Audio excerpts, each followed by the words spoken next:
Roxane, le meilleur pâtissier, détruite, fausse couche et douloureux combat avant de tomber enceinte.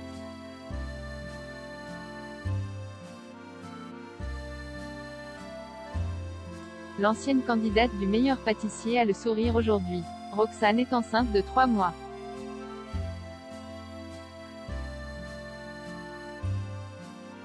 Mais avant de vivre ce bonheur, elle a connu une fausse couche comme elle l'a confié en vidéo.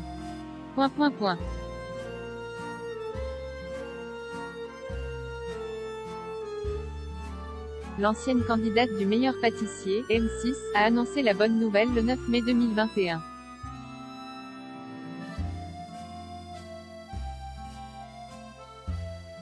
Roxane, révélée au grand public en 2015, est enceinte de son 3e enfant.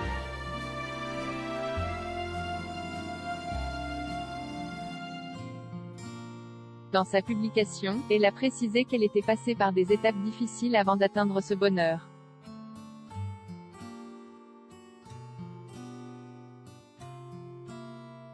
Si elle n'avait alors pas donné plus de détails, la belle blonde a tout raconté à ses fans en vidéo.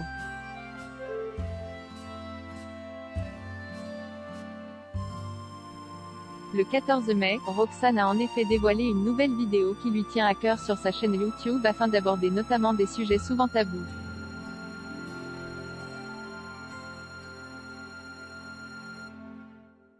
Après avoir rappelé qu'elle était enceinte de 3 mois et que sa grossesse a été difficile à cacher tout ce temps.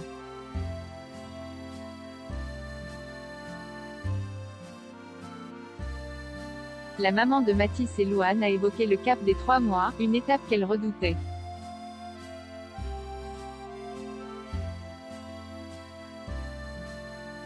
Et pour cause, son époux Loïc et elle ont dû affronter une terrible épreuve en l'été dernier.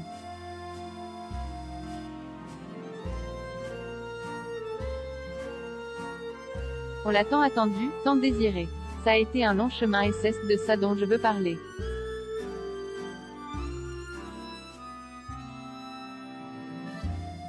Un chemin douloureux et extrêmement pénible, a tout d'abord confié Roxane.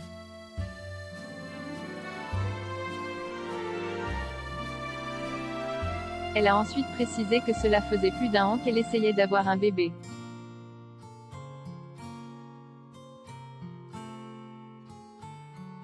Et avant d'être enfin heureuse, elle est passée par le pire, je suis tombée enceinte en juin 2020.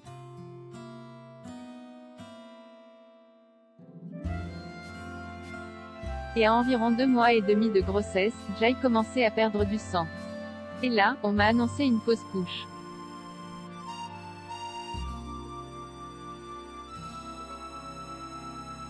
C'est un peu la descente aux enfers. L'entourage a tendance à vouloir vite dédramatiser.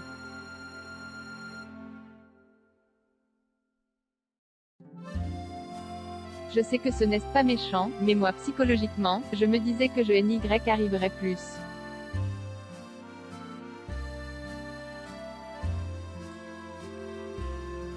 C'est encore douloureux pour moi d'en parler. C'est une étape de deuil à faire, j'étais littéralement détruite.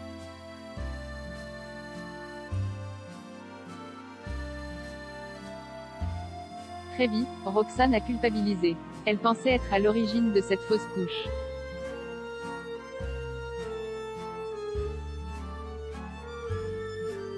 Mais en parlant avec sa gynécologue ou des médecins, elle a compris que son embryon avait une malformation qui aurait empêché un développement normal.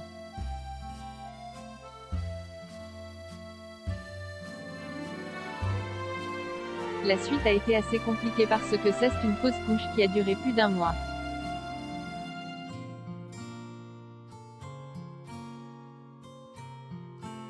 Je devais faire un avortement sauf que les médicaments n'ont pas fonctionné sur moi, a-t-elle poursuivi.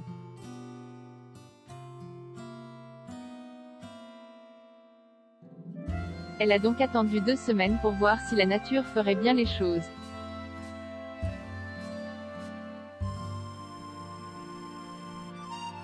Et lors de vacances en famille, elle pensait que sa fausse couche s'était déclenchée de façon ultra violente.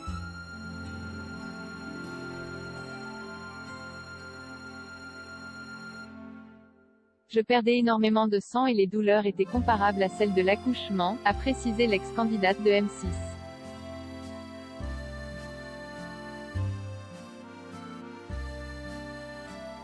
Sa gynéco, qu'elle a eu au téléphone, lui a dit que c'était normal alors qu'elle a frôlé la transfusion sanguine.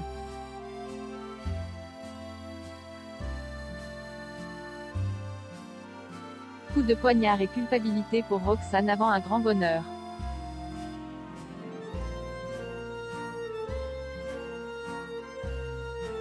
Très vite, Roxane est rentrée avec sa famille pour voir sa gynécologue en urgence et là, nouveau coup de massue en faisant une échographie, l'embryon était toujours là.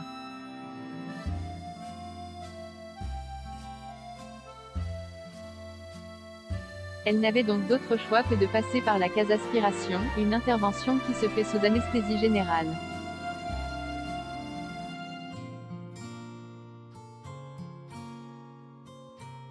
Il a ensuite fallu faire un gros travail psychologique pour se reconstruire.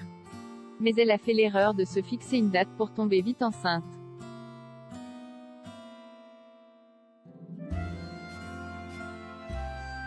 Je me suis mise une pression incroyable. Je suis tombée dans l'obsession.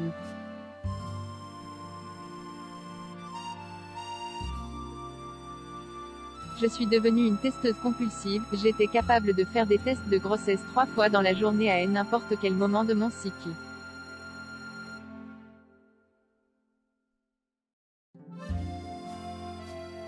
C'est souvenu la mère de famille. Elle devait en plus faire face à des phrases souvent maladroites comme NY pense pas, ce qui l'a fait culpabiliser.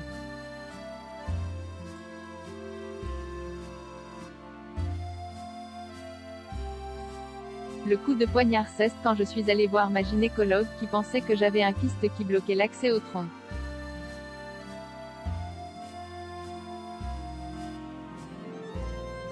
Quand elle m'a donné ce diagnostic, c'était la libération, a poursuivi Roxane.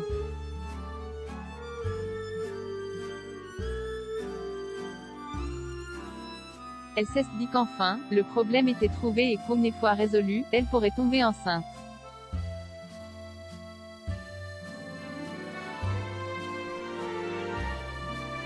Mais le mois d'après, on lui a annoncé qu'il NY avait finalement rien. Son médecin lui a en plus dit que Loïc n'était a priori pas le problème.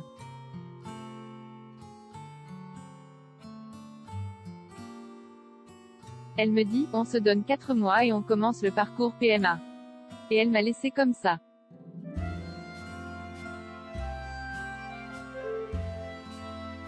Je suis partie et je devais faire une hystérosalpingographie, un examen qui permet de passer du liquide dans le col pour libérer les trompes au cas où il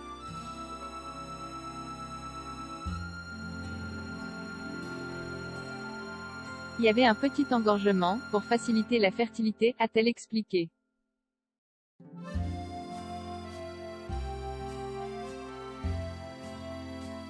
Deux mois plus tard, lors de l'examen, on lui explique que 30% des femmes tombaient enceintes par la suite.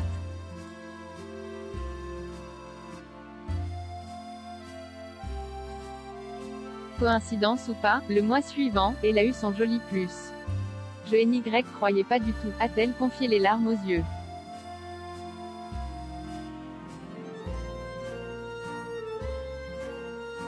Elle a ensuite dévoilé les images du moment où elle a découvert sa grossesse et celui où elle a annoncé la bonne nouvelle à son mari.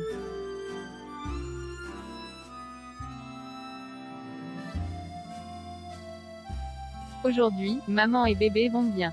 C'est aussi pour ça que je partage tout ça avec vous.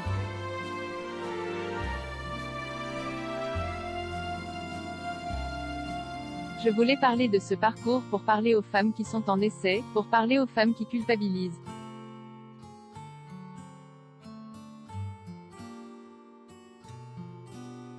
Parler aux femmes qui ne se sentent pas comprises, a-t-elle conclu. Une vidéo pleine d'espoir.